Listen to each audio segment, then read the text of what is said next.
Que receptáculo? Pus naquela gaiola. Gaiola! A senhora põe um papagaio dessa raça numa gaiola e quem fala? Tranca a senhora numa caixa de isopor que a senhora fala! Papagaio precisa de um residencial, Citacacildo, adaptado, precisa ser um viveiro de 1,80 m de altura por 1,5 m de diâmetro. O quê? A senhora tem que reproduzir a natureza. Imagine o papagaio, ele está se sentindo ali deprimido, está fechado, trancado ali dentro. Você tem que ser, E aonde eu encontro essa gaiola? Gaiolona que a senhora tem! Residencial papagaítico.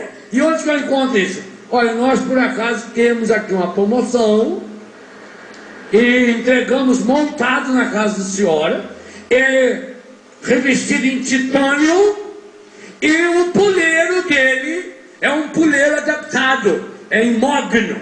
Porque, por favor, só não me bote num puleiro de eucalipto, porque o papagaio vai roer, solta uma farpazinha, se entrar na garganta dele, já liquidou com o papagaio. Se ser mogno, que é uma madeira firme, dura, inclusive a cor é mais agradável para o papagaio. Nossa, minha filha, papagaio, por isso que eu só não mesmo papagaio o tempo todo por aí. E a promoção do senhor está R$800.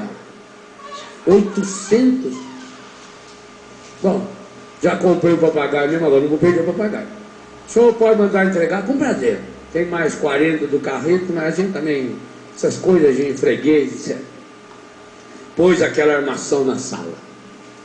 Pôs o papagaio lá dentro. O papagaio ficou bonito lá dentro. Segurou no outro dia ela nervosa, ansiosa. Bom dia, louro! Mamãe, olha que lindo! Parece o centro de evangelização tão grande que a mamãe arrumou para você. Você não se adaptou ao novo rincão, louro? Papagaio, quando não vai com a cara da pessoa também, pode saber. Papagaio é um bicho burro, amor. Ela ligou pro homem. Falou, olha, o papagaio não quer falar. Só colocou ele no receptáculo adequado. Coloquei ele no receptáculo. Por não compramos aí um trambolho que está aqui dentro da minha casa? Ah, é verdade. É que é muito freguês. Deve ter muito freguês mesmo que com o papagaio do senhor. Só colocou ele no receptáculo. Você está aqui, ó, o receptáculo está aqui na minha frente.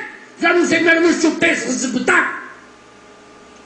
A senhora colocou dentro do receptáculo a balança.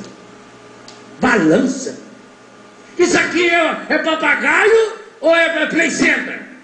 Ah, minha senhora, se não tiver balança, papagaio não fala. Porque a balança, quando o papagaio juntar na balança, ele vai para frente, ele vai para trás, o vento entra por debaixo do peito dele, sobe na faringe, aquilo vai lubrificando as suas cordas vocálicas e ele então começa a dialogar com a pessoa. Agora, por favor, tem que ser uma balança apropriada. A senhora já sabe que a madeira própria é mogno e que em cima deve ter uma rondana muito bem lubrificada. Não pode pôr esses rolimãozinhos, não. Se não for uma rondana lubrificada, se for uma coisa que faz barulho, na hora que ele ir voltar, ele começará a reproduzir aquele barulho, dialogar com o barulho. Então, a senhora vai fazer um crime contra um papagaio dessa espécie. Então, sabe, e aonde que eu acho essa rondana? Nós temos aqui na nossa loja R$200 para entregar em casa. Manda. Pôs a rondana. Ficou bonito o papagaio, foi lá. Dia seguinte. Bonjour! Fala com a mamãe, louro. Mamãe comprou você, mamãe.